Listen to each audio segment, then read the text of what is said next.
y a bien ce travail. On me signale qu'on reviendra tout à l'heure sur un autre élu que j'ai voulu désigner à la LJC. Je vous donne la parole. Merci. Merci.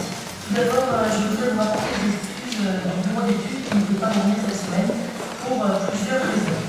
Avant la présentation par M. Bertrand du projet AVAT, je dois vous dresser de manière formelle le bilan de la concertation. Le dossier de l'AVAT a été mis à disposition du public. Il est d'ailleurs consultable ce soir durant la séance. Une ère de mise en valeur de l'architecture du patrimoine a pour objet de promouvoir la mise en valeur du patrimoine bâti et des espaces dans le respect du développement durable. Par délibération en date du 26 septembre 2013, le Conseil municipal a prescrit la révision de la zone de protection du patrimoine architectural urbain et paysager et l'élaboration d'une AVAT, et a défini les modalités de concertation préalable. A également créé la commission locale de l'AVAT, la CAVAT, qui est l'instance de consultation. La CAVAT a été installée lors de sa première séance le 30 septembre 2014. Le bilan de la concertation. Conformément à l'article L103-2 du Code de l'urbanisme et au terme de la délibération susvisée, la concertation associant les habitants, les associations locales et les autres personnes concernées a été mise en œuvre pendant toute la durée de l'élaboration du projet de l'AVAT, selon les modalités suivantes. Animation par les chargés d'études d'une réunion publique le 1er juillet 2015, présentant les éléments du diagnostic et le projet de périmètre, ayant réuni une quinzaine de personnes. Réalisation d'une exposition publique présentant les éléments du diagnostic, installée en mairie et visible sur le site internet de la ville, à compter de mai 2015. Mise à disposition du public en mairie, au pôle urbanisme pendant toute la durée de la concertation, du dossier comprenant un contenu mis à jour en fonction de l'avancée des études. Information également sur l'avancement des études et du projet dans les éditions du Dans les Mags, numéro 103, 135, 137, 139. Information mise à disposition de divers documents sur le site internet de la ville. Parution de plusieurs articles dans la presse locale. Le bilan qu'il convient de tirer de cette concertation est le suivant. La réunion publique a porté sur les éléments du diagnostic et le projet de périmètre. Les interventions de l'Assemblée ont consisté en des interrogations et des demandes de précision auxquelles il a été répondu. Concernant le devenir de l'ancienne à la façon, type Balgar, évoqué par un participant, le projet de règlement prescrit sa restauration et son implantation sur un espace public cohérent avec son histoire. Aucune proposition ou observation n'a été consignée dans le dossier de concertation. Par courrier en date du 26 mars 2016, le propriétaire du bâtiment édifié sur la parcelle BI numéro 233 a sollicité son inscription comme bâtiment remarquable, car accueillant la scène des vestiges de l'ancien théâtre, il a été donné suite favorable à sa demande. Je vous propose maintenant de faire une présentation du projet d'AVAT. Y a-t-il des questions à ce stade? La présentation risque malheureusement de bâtir de la lumière, je pense. On va quand même. Bonsoir, mesdames et messieurs. Je vais vous présenter le dossier d'AVAT le plus synthétiquement et brièvement possible, pour ne pas trop rentrer dans les détails. Donc, d'une part, qu'est-ce qui compose le dossier d'AVAT? Ensuite, quels sont les enjeux de ce dossier et de cette procédure? Comment réglementairement ces enjeux sont traduits? Et enfin, une information sur ce qu'on appelle les permis de protection du visible. Donc, le contenu du dossier, classiquement, comme dans beaucoup de dossiers d'urbanisme, le dossier d'AVAT comprend d'abord un diagnostic et un rapport de présentation. C'est le même document d'ailleurs. Le diagnostic expose donc les éléments patrimoniaux intéressants sur la commune. Et le rapport de présentation justifie les choix qui ont été faits ensuite dans la traduction réglementaire. Ce premier dossier, le rapport de présentation, n'est pas opposable. Ce sont uniquement les documents suivants qui sont opposables, c'est-à-dire applicables juridiquement. Le premier étant le périmètre de l'AVAT, donc qui définit le périmètre à l'intérieur duquel FAB s'applique, et donc donne lieu, lors des travaux, à un avis d'architecte des bâtiments de France. Le document suivant, c'est le règlement graphique, accompagné d'une carte de qualité, donc qui expose graphiquement et qui répertorie graphiquement tous les éléments patrimoniaux d'intérêt et tous les espaces sur lesquels qui présentent un intérêt au niveau patrimonial, ainsi que les enjeux en matière de perception et de vue. Le dernier document étant le règlement écrit qui expose les règles qui s'appliquent aux différents patrimoines identifiés. Les enjeux de l'ADAP en matière de patrimoine, de mise en valeur et de protection, d'une part le patrimoine architectural, alors on va pas voir beaucoup, mais peut-être que vous reconnaîtrez quand même. D'une part, l'ensemble des monuments historiques. Vous avez en bas, par exemple, le couvent des Ursulites, donc on a 25 monuments historiques à Morlaix, qui bien évidemment sont dans le périmètre de la VAP. L'ensemble des bâtiments à pans de bois, c'est-à-dire environ 150, mais un patrimoine peut-être d'une moins grande qualité, moins remarquable, mais pour autant d'intérêt architectural et très diversifié, par exemple les alignements de façade sur les places, et un patrimoine plus diffus, comme certains manoirs, par exemple à Pougeant. Un autre type de patrimoine très identitaire pour Morlaix, ce sont les venelles et les combos. Donc là, vous avez quelques illustrations. Je ne vais pas m'éterniser, mais voilà, c'est quelque chose qui est très spécifique à Morlaix et qui mérite, qui forge son identité et qui mérite tout à fait sa mise en valeur et ses protections.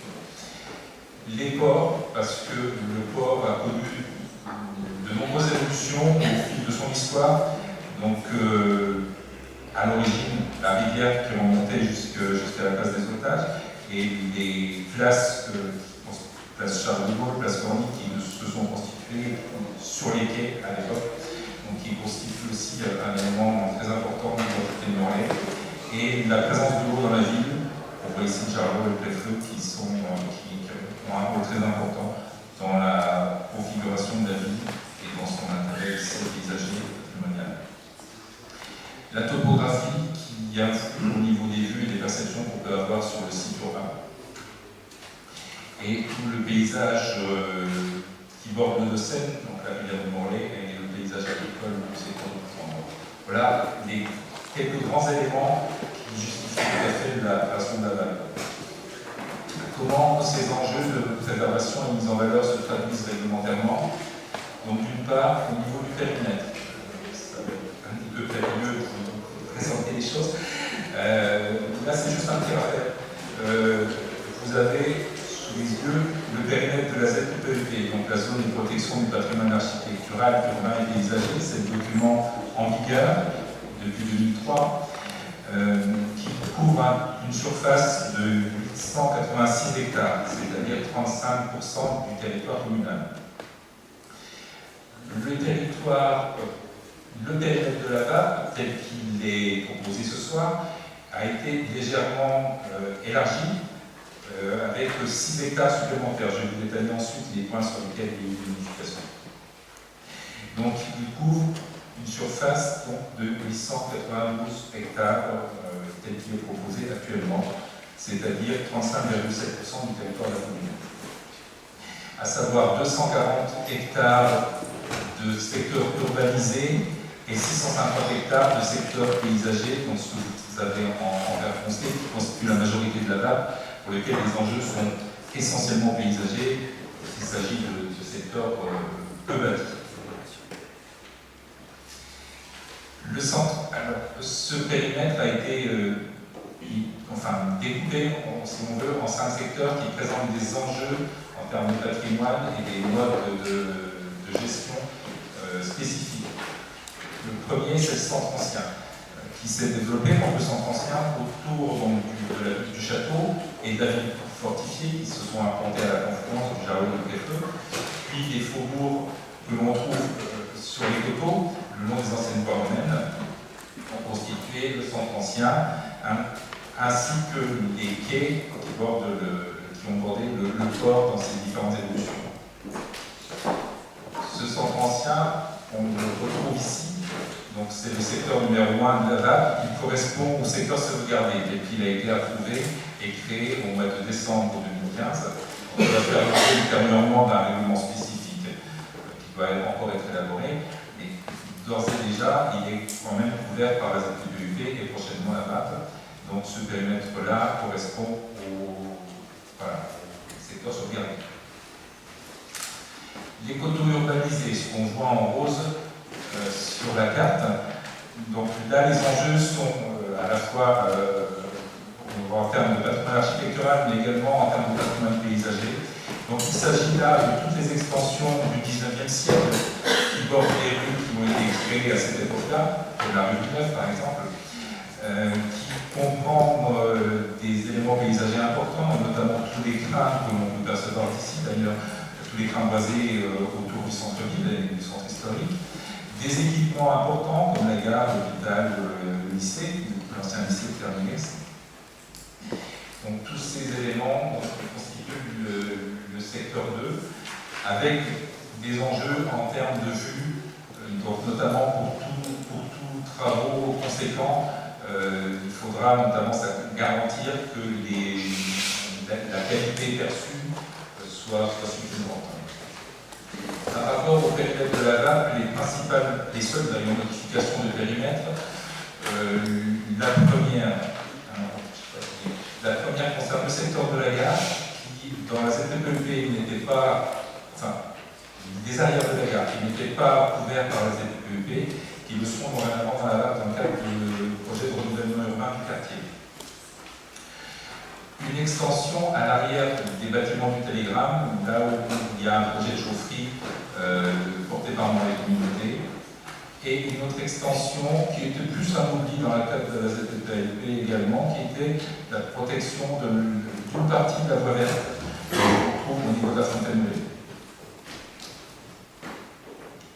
Le secteur suivant, c'est le secteur des bourgs et hameaux. Donc, quand on dit bourg, c'est le bourg de Bougeant. Les hameaux sont Sainte-Geneviève et le hameau Sainte-Geneviève. Des modifications, une réduction du périmètre de la ZPEP au niveau d'un tissu pavillonnaire au nord du bourg.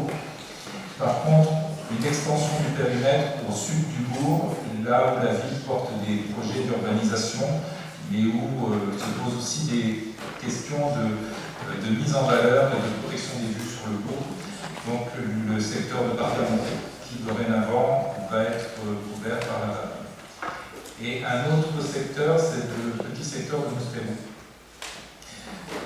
pour la qualité du patrimoine et des enjeux étant là la mise en valeur de l'identité rurale du bourg de Bougeant.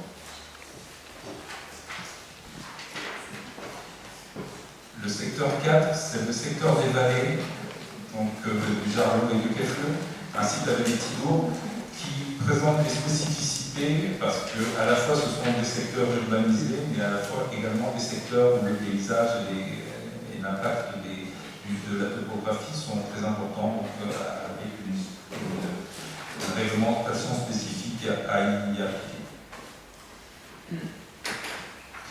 Et le dernier secteur, qui s'appelle le secteur 5 des grandes entités de paysage, reprend essentiellement tous les coteaux qui bordent la rivière de Morlaix, de Seine, ainsi que l'Aurus. Donc, ce sont des coteaux boisés, accueillant ponctuellement des bâtiments, mais essentiellement les protections se font au titre du paysage, ainsi que d'autres secteurs de parcs et de grands domaines.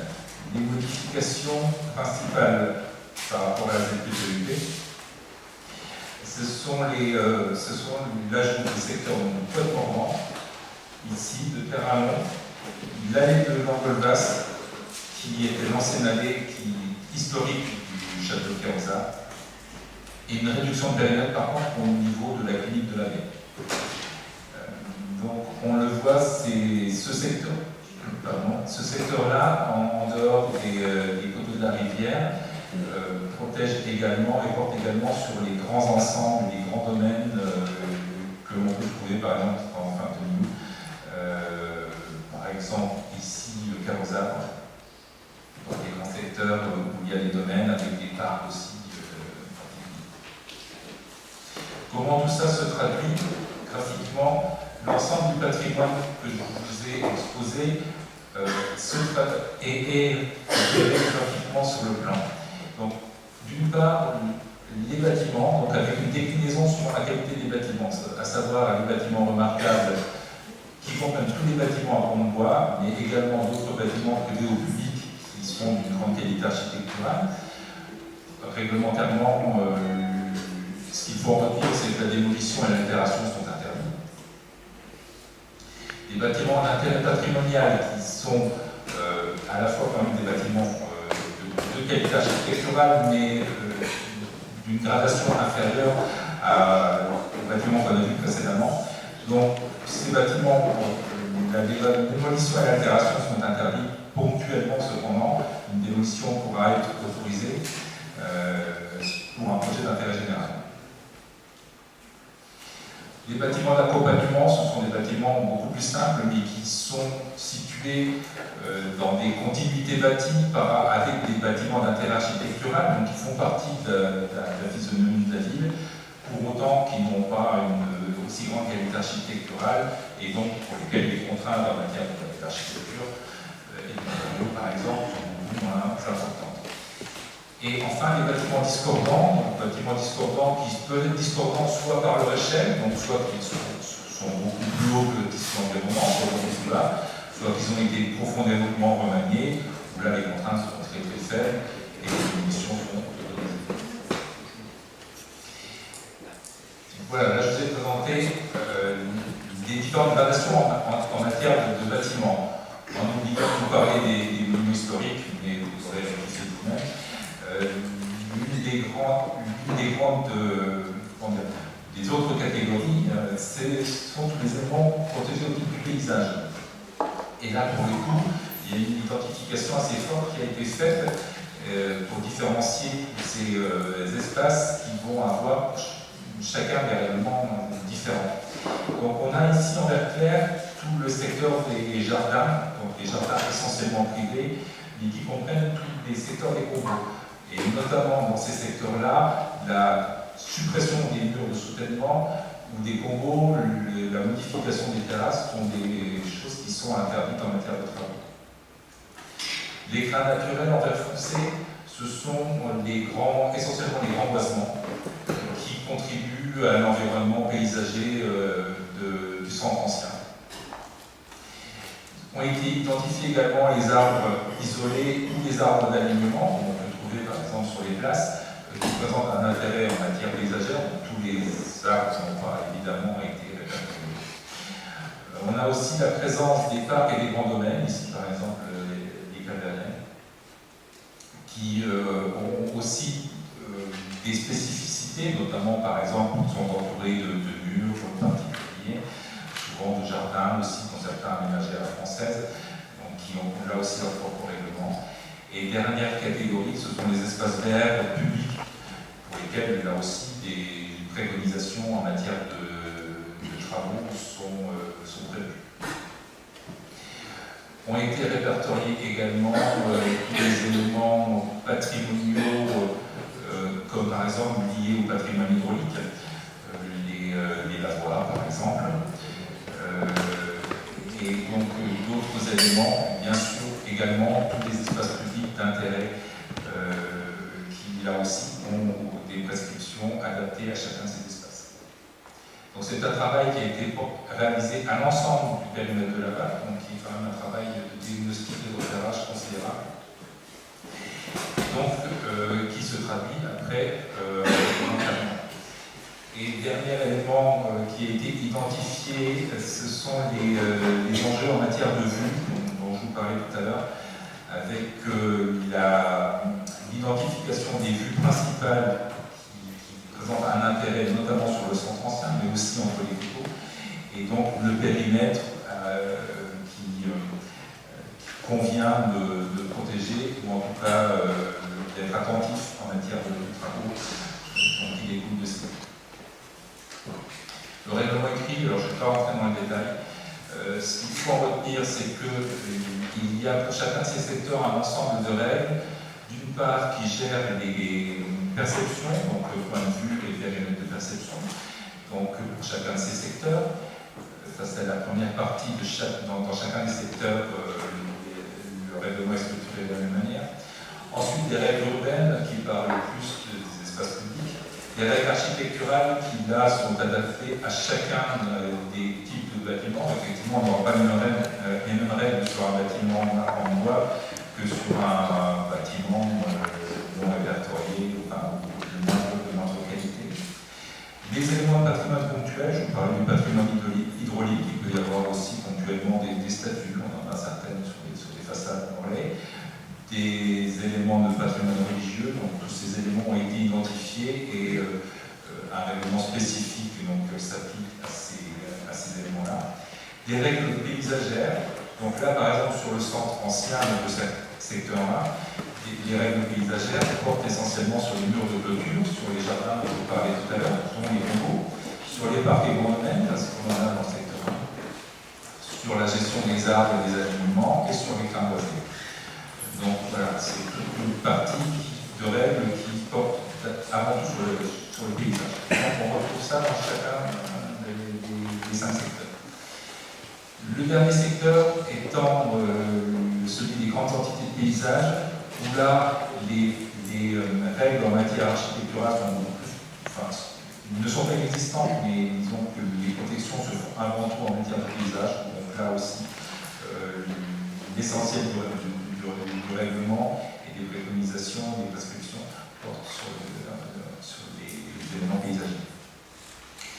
Un chapitre spécifique applicable au commerce, comme on avait déjà dans le FPEUP avant, il n'y a pas de nouveauté par rapport à ça, qui gère essentiellement ce qui est visible de l'extérieur, bien sûr, c'est-à-dire les vitrines et les enseignes. Et un dernier chapitre qui concerne les espaces publics, donc à la fois les espaces urbains, c'est-à-dire les places, mais également les domaines, par exemple, et qui gère aussi les espaces verts, donc pour chacun des parcs et des espaces verts majeurs identifiés, avec des règles spécifiques en matière de protection et de travaux sont indiquées dans le règlement. Pour information, ça va être la dernière vue, là c'est vraiment beaucoup d'informations, c'est qu'on a, je vous le disais tout à l'heure, 5 monuments historiques à Morlaix. Les monuments historiques génèrent tous une protection d'un périmètre de 500 mètres autour de chacun de ces monuments, donc en matière de protection. Et donc, en parallèle à la VAP, on a également une procédure pour que toutes les zones qui figurent en grise sur le plan échappent dorénavant au périmètre des bâtiments de France. C'est-à-dire que les protections soient strictement adaptées au périmètre de la VAP, mais ne portent pas sur des secteurs où on n'a pas identifié d'enjeu patrimonial. Donc, vous voyez, ça représente quand même des surfaces considérables qui ne sont plus actuellement, qui ne sont pas actuellement gérées, couvertes par les bâtiments de France, du fait de la ZPEP, et qui risquaient, dans le passage à la VAP, de nouveau intégrer au périmètre de compétences de l'architecte des bâtiments de France. Donc, on est en parallèle d'une procédure pour que les protections se limitent strictement aux éléments patrimoniaux identifiés. Voilà, je vous remercie.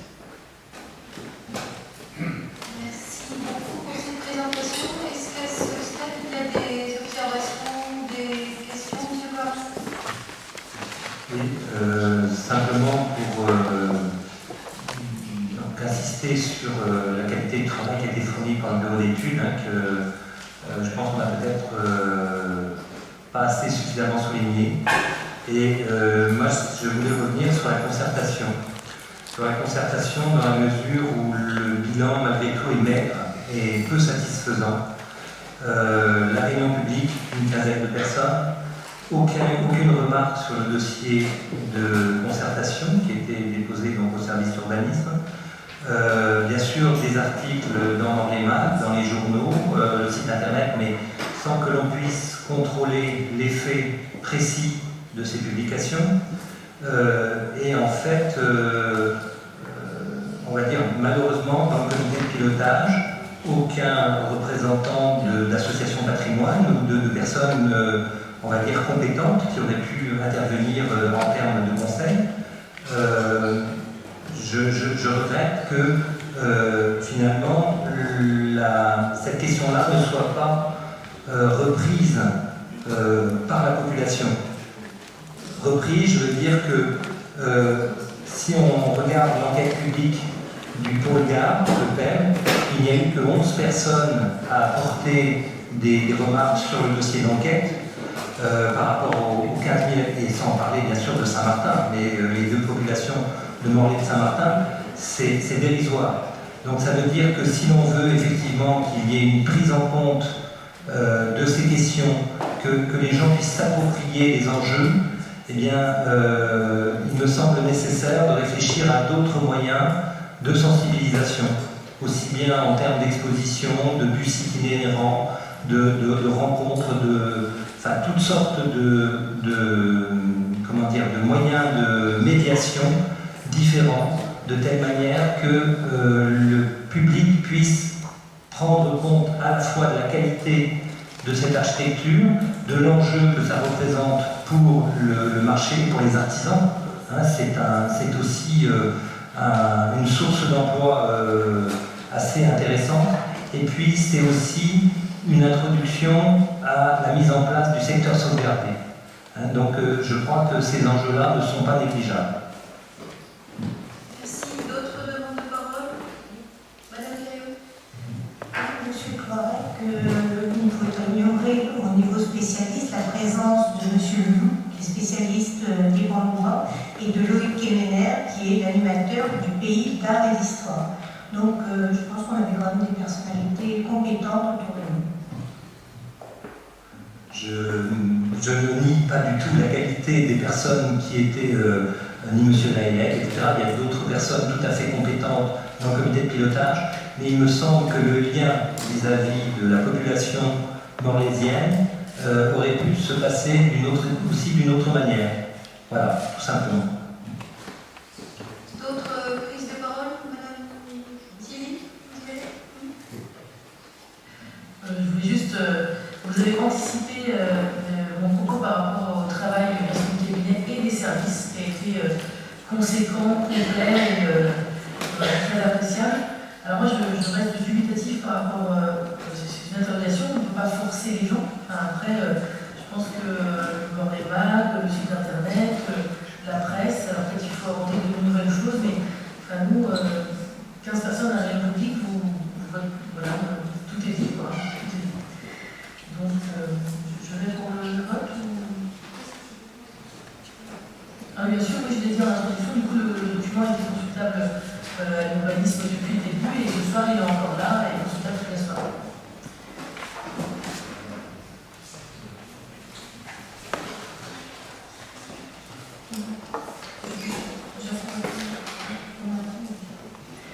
Alors, vu le Code général des collectivités territoriales, vu la déclaration du Conseil municipal en date du 26 septembre 2013 ayant prescrit l'élaboration de la MAP et défini les modalités de la concertation, vu le Code de l'urbanisme et notamment l'article L103-2, vu le Code du patrimoine et notamment l'article L642-3, vu le projet d'aire de mise en valeur et de l'architecture et du patrimoine, vu la consultation de l'autorité environnementale et l'arrêté préfectoral du 15 avril 2016 portant dispense d'évaluation environnementale pour le projet d'élaboration de la MAP, vu l'avis favorable de la commission locale de la MAP qui s'est réunie le 26 avril 2016, et si les termes de cette délibération vous agréent, il vous est proposé d'approuver et de tirer le bilan de la concertation, d'arrêter le projet d'aire de mise en valeur de l'architecture et du patrimoine tel qu'il est annexé à la présente délibération, de décider de soumettre pour avis ce projet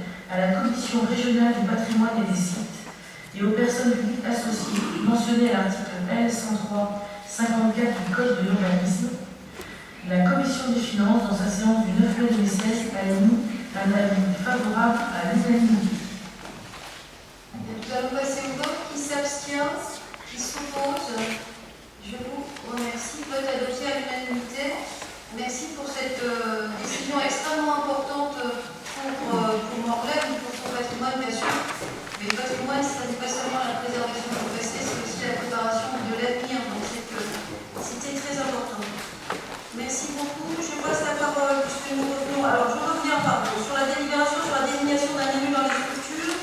J'ai oublié, et je vous prie de m'en excuser, au conseil d'administration de la Maison des Jeunes et de la Culture en qualité de suppléant en remplacement de Georges Régan. Alors, ça, c'était pas, ça marche, c'est que dans les statuts de la MJC, il y a le numéro de son représentant